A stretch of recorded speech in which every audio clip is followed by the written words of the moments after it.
Drink it in, drink it in, drink it in, man. It is picked off by the line. Darius Slay's got it. Coming back right side, 25. Picks up a block at the 30. Darius at the 40. Drink it in, drink it in. Drink it in, drink it in, drink it in, man. Rolls to the right. Stafford throws deep. Got a man out there. End zone. Caught. Touchdown, Detroit Lions. Marvin Jones.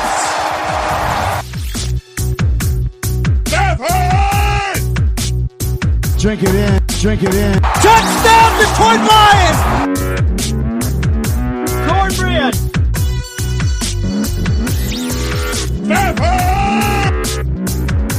Drink it in, drink it in, drink it in, man. Detroit Koolaid, what's going on, everybody? I am here talking fantasy football for the Fantasy Football Flavor Show.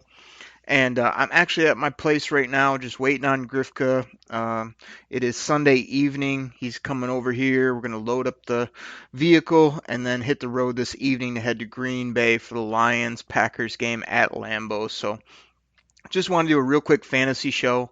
No sound drops, no nothing, but get you guys caught up on kind of what happened here in week 6, maybe prime you for week 7. So let's do this. But one of the things I want to hit up off the top was, well, I'll wait on that. You guys got to listen to the rest of the episode to listen to what I got coming. But let me hit you with some of the leaders here for week 6. So, you know, again, just a crazy week in the NFL, like people blowing up that you didn't expect, guys that you thought would be great weren't. Chris Godwin continues to be incredible. 10 catches, 151 yards.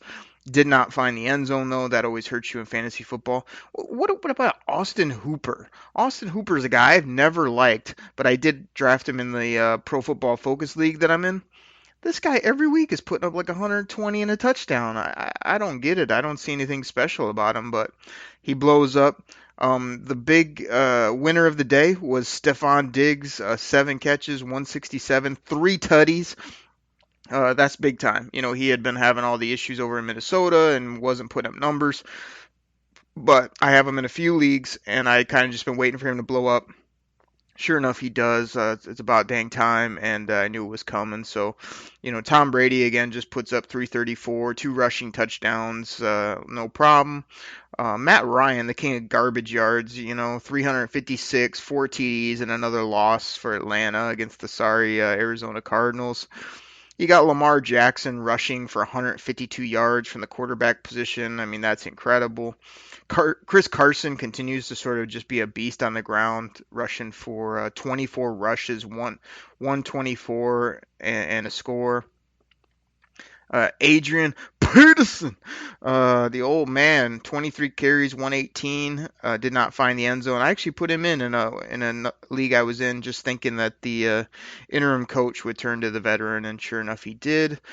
Let's see, Julio got over the 100-yard mark. Odell got over 100 yards. Terry McLaurin continues to blow up. So, like I say, some big names up there. Also, some guys that just filled up the stat sheet, winning or losing. But, yeah, crazy week. Let's go ahead and look at week 6 here. Talk through some matchups, things I see.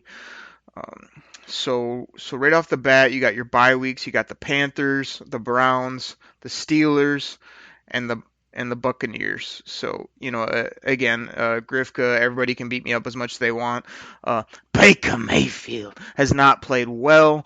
He continues to not get his team over the hump. You know, even with Odell getting 100, he has not been an impact player, which I thought he would. You know, Jarvis, Nick Chubb have been okay. I don't know what to say. I mean, the Cleveland Browns just don't have it together right now. I think that they will get it together. I just don't know, you know, when that will be. I think that it's going to take a little bit, and I'm surprised. You know, I thought Baker would play much better at the quarterback position. He hasn't done so, so you're going to have to sit all those guys down and account for those guys on bye weeks.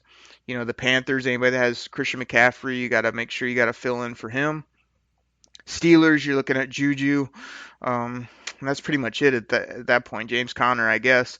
And then the Buccaneers, I mean, Mike Evans, Chris Godwin have been big. Everybody else on that offense, you know, especially O.J. Howard. What a bum he's been this year.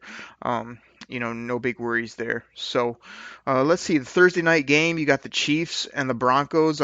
Chiefs have lost 2 in a row. I expect Pat Mahomes to probably throw for 500 and 4 touchdowns.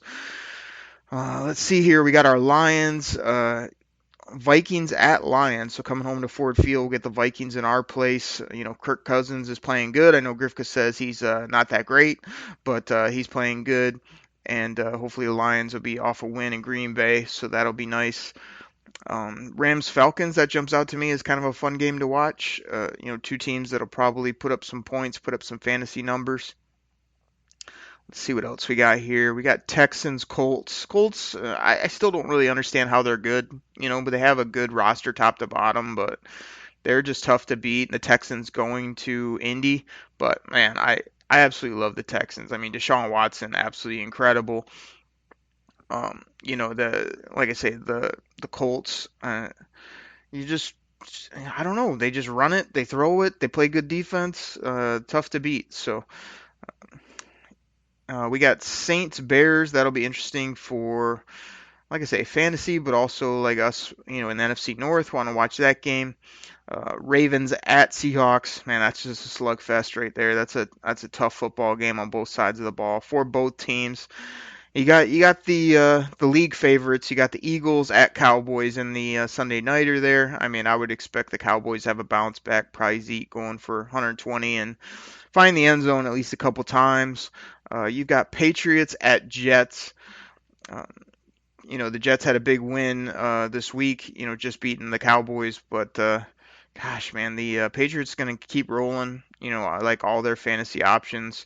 And it's just crazy. That division has been so bad for so long, and Tom Brady just has his team undefeated again. So incredible. But like I say, that's just a look at what happened this week. Again, it's just Sunday evening right now. Look ahead to what you're looking at.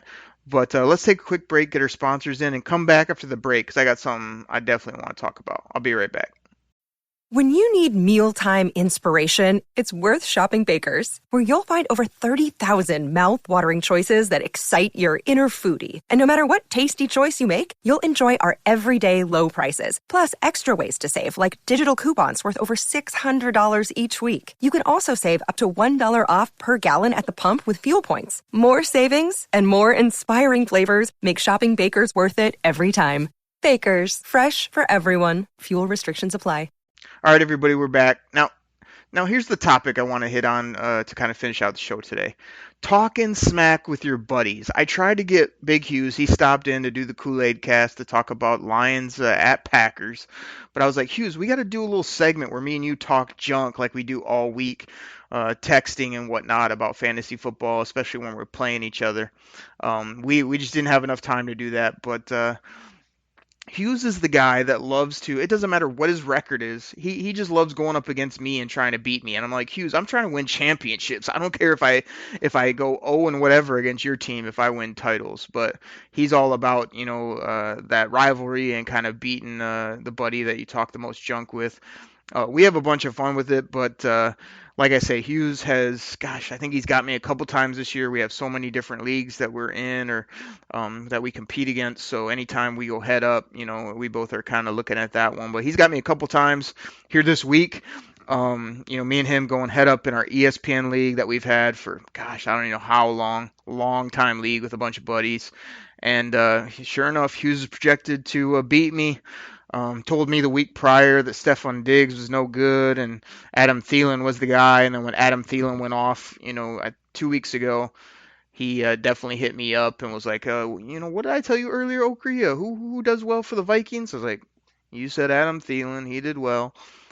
So sure enough, what do? I put Stephon Diggs in my lineup. He goes off for, 160 some, 3 touchdowns, 50 points basically in our league. Sends me a text. Dang it, Stephon Diggs. I said, I thought you said he doesn't make any catches, Hughes, for the Vikings until the week I need him to. So that was big. I mean, a lot of these other leagues I do, I only know some people in those leagues. So I'm not a guy that will go out and just talk random smack. But way back in my heyday, I mean, I love talking junk. If somebody comes at me or if somebody wants to have a little fun, I mean, I love talking smack if people can take it. I don't like when people get all, upset about it, or some people taking it way overboard, but you got to have fun with your leagues. I mean, especially if you're like leading the league and another good buddy is in, second, third place and you guys go head up. You got to have a little back and forth to kind of add to the matchup and have a little fun with it. So, definitely be giving Hughes some junk. I definitely, the Detroit Koolaid Cast League I started is a bunch of listeners of the show. Those are guys that'll hit me up on Twitter, kind of say some things here or there. I've really been pretty quiet in that league, probably because my team's kind of been middle of the pack. That was a 20-team league where, it was just hard to do. I was doing like some other projects while we did that draft, and my team's all right, but it's not great.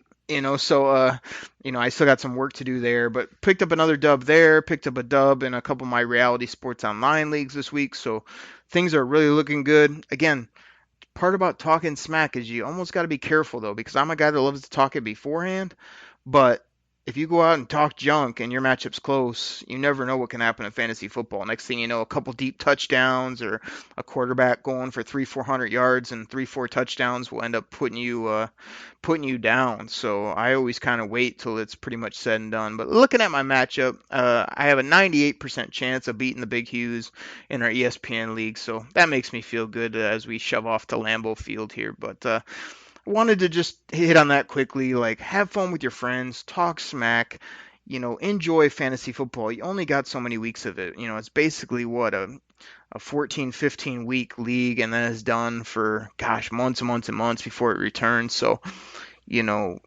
have fun, compete, nudge your friends, do it in a fun way. Make sure they don't just sit back after the draft. You never hear from them. You want to have that back and forth. You want to yuck it up. You want to go at them, and then if you get beat, hope they'll come back at you and have that kind of fun with friends and even with people you don't know. It's sort of, you get an office league or something. It's a way to communicate and just sort of have some fun. And like you say, bragging rights are what they are. You want to be the top of the food chain. You want to win that thing. So, I think it's just important to sort of have that back and forth, and then take your lumps. When you win, you can celebrate a little bit. When you lose, those people probably come back at you and you don't got much to say. You're sitting there going, oh, damn, took that L or talked a bunch of smack and then ended up losing, or projected to win by 50 and got beat by 20. Those are the type of things that happen in fantasy football. But just want to encourage you guys again. We're at week 6 here, about halfway through the season. So enjoy it. Talk a bunch of smack to your best friends. Try to get that first place. If you get that championship, then you really talk smack for the whole off season. All in good fun, obviously, until that next draft. So everybody, quick show today. Just wanted to get it in before we head off to Green Bay.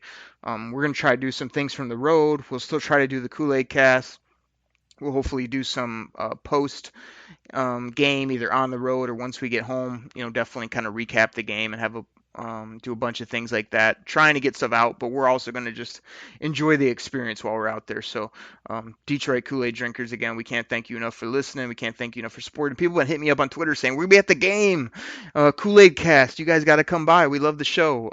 We're definitely going to try to do that. So if anybody is at the game and hasn't got at me yet, at Derek Okrie, DEREK OKRIE, or you can tweet at Grifka, which is at Grifka DKC.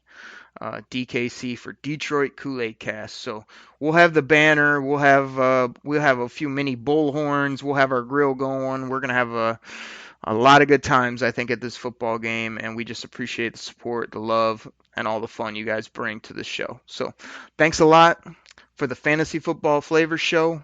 I'm out. I'll be back later this week for the Detroit Koolaid Cast, or maybe even later tonight. We may just hit up the microphones while we're driving all the way up through the UP and down to Green Bay. So who knows when a podcast is going to pop up. You never know. Thanks, everybody. Take care. I'm out. Pack the bag, start the plane. This game is over. It is over. What a comeback by the Lions. Drink it in, man.